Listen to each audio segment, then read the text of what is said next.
Welcome to week 8, the final week of the Integrate series, my one-on-one coaching program. And I am excited to be wrapping this up because I'm excited to move forward in my how-to series. I have a ton of episode ideas on how-tos, and I'm really excited to roll those out. And yeah, so let's dig right in. Today, we're going to talk about vulnerability and servant leadership. And in my program, these concepts are really bled through the entire program. So by the end of it, we may not be touching on this so directly, but for the purposes of this podcast series, it's cool that I'm able to actually walk through this in this format and the way that I lay everything out. My coaching programs are bespoke to the individual. So if you are interested, contact me, lindsaytremarky@gmail.com. That's where I'm at. Soon I'll have more information on my programs and where you can find them and the prices all online because I am not going to hold a gun to your head on a sales call. All right, here we go.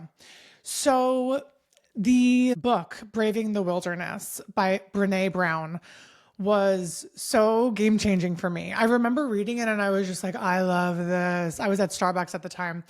And I took a quote from Viola Davis that said, like, clean everything up, leave nothing on the floor or something like that. And I was like, oh my God, this resonates so deeply. Brown talks about vulnerability.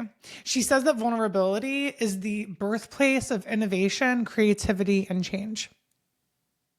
And she said it is our greatest measure of courage. It sounds like truth, but it feels like courage. And it's not always comfortable. But vulnerability is never a weakness. So when we think about vulnerability in the lens of leadership, vulnerability is true leadership. I've been in positions at different companies that have allowed me to manage people and manage projects and manage groups of people and manage processes and be, a boss, quote unquote. But in all fairness, I was never at the VP level because I didn't want to be. And also because I wasn't good at, candidly, the political savviness, the political, I don't want to say ass kissing, but just being quiet in situations where I'm meant to be quiet, holding things close to the vest. It's sort of not me. I'm breaking through generational hindrances where I'm just not there yet. And that is exactly where vulnerability comes into play. Yes. Have I ever said the wrong thing at work? 100%.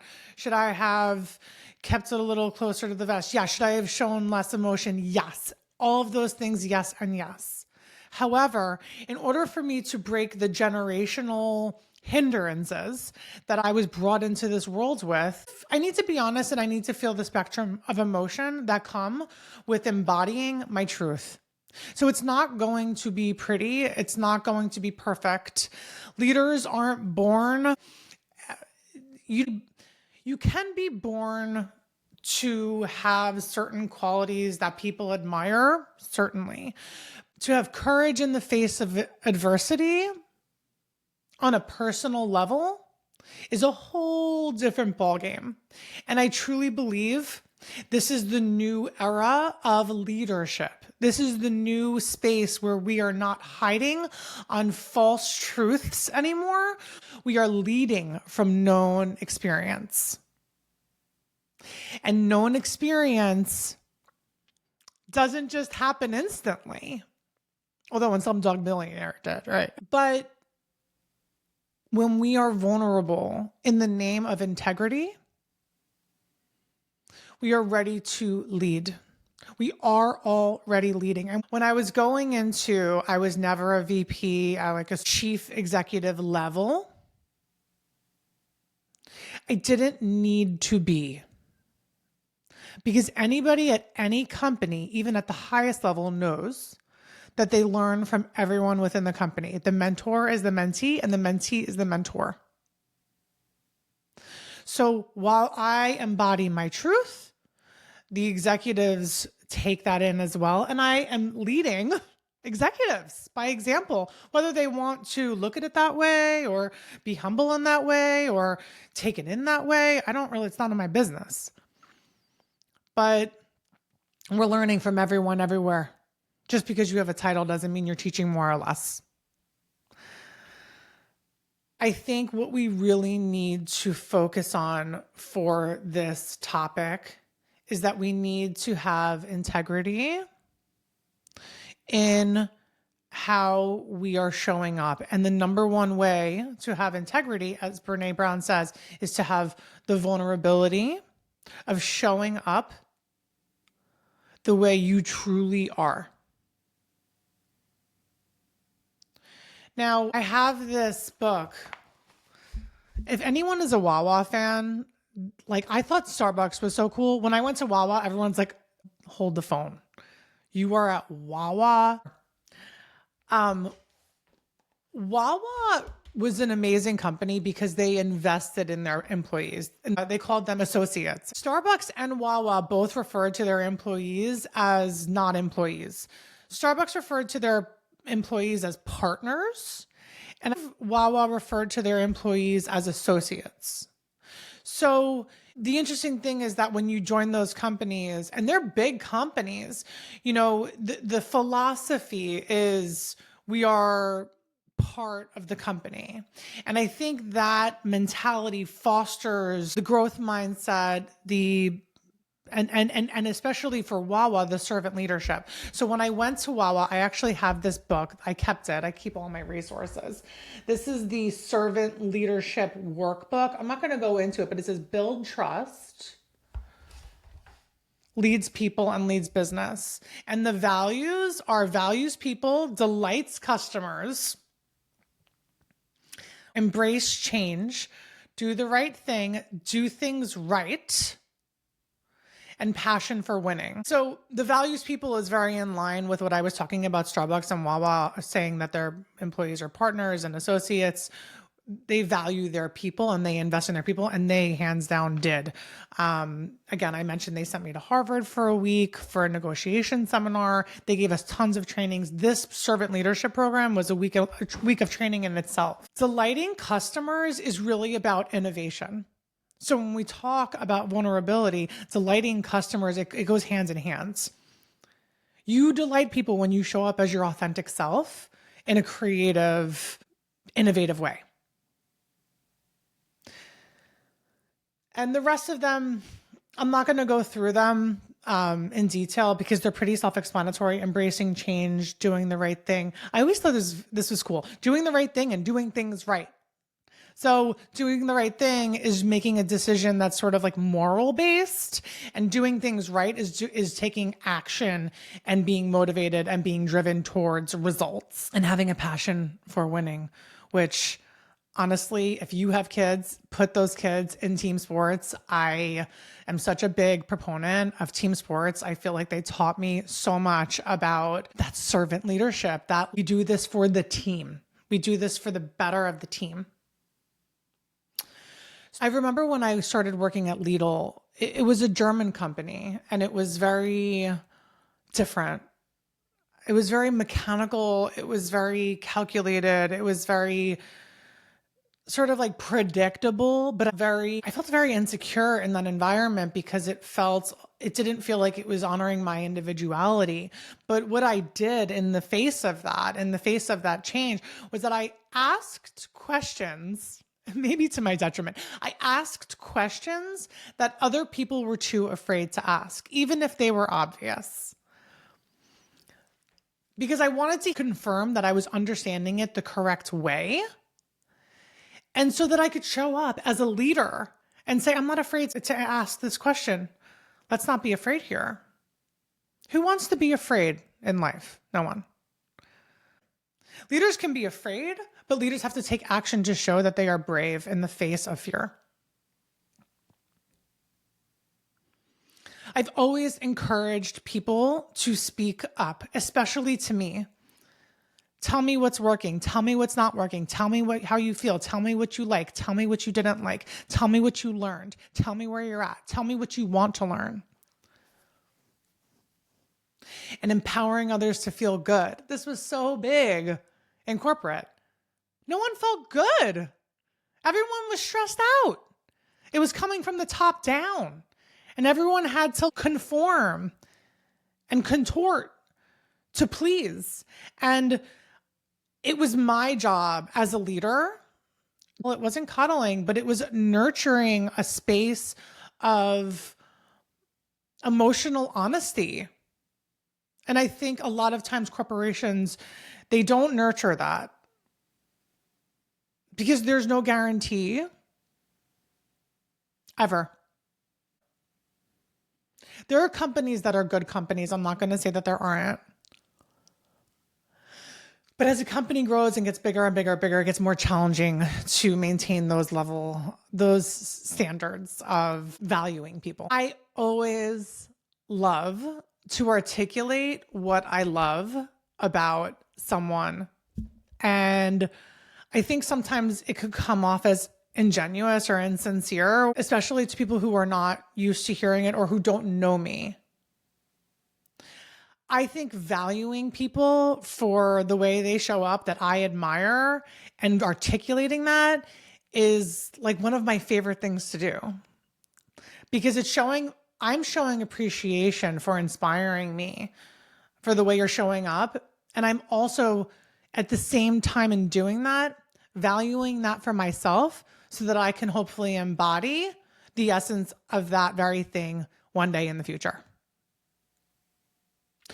So actually, the competency model of this servant leadership I have written down is at the top of it is builds trust, which we talked about last week in the negotiation training. The next level is lives values, which we just discussed. Delights customers, embraces change, values people. And then below lives values is leads objectives, which is, what are we trying to do here? Yeah, it's great to be, doing the right thing and being a good person and healing and taking care of yourself and living by example. But how are we driving results? What's the end goal? What are our goals? I know goals get such a bad rap, but we need goals. We need to be clear about what we want to achieve. How much money are we saving? What are we saving it for? What are we spending it on? Those types of things. We have to be clear. And then in that container, we are able to lead from a corporate perspective, but I also believe it translates to how leadership should be looked at in general for all. So if we want to commit to a leadership growth plan, we have to set concrete events, goals, and a future vision for ourselves. I'm just going to go a little woo-woo here. Human design is a modality that's sort of like astrology, but it's not, that uses your birth time and your birthplace to basically determine what kind of profile you are. And I was so resistant to this human design thing because I'm like, not another modality. It's enough. I can't keep track, between tarot and astrology. It's too much. But I listened to this girl, Jenna Zoe. She has an app called Align. And anyone who knows human design, it's I'm a manifesting generator. And my manifestation process is non-specific. So that means that I don't need to be super specific in what it is I want to manifest. I can just hold the feeling around what I want, how I want to feel, and the chips will fall exactly how they're meant to fall for me. Now, I'm going to be completely honest. I have gotten so complacent with this in the back of my mind. This is why I cannot stand consuming so much spiritual tabloids. That's literally what is happening. We have people who are half versed in these modalities putting it out there like they're experts.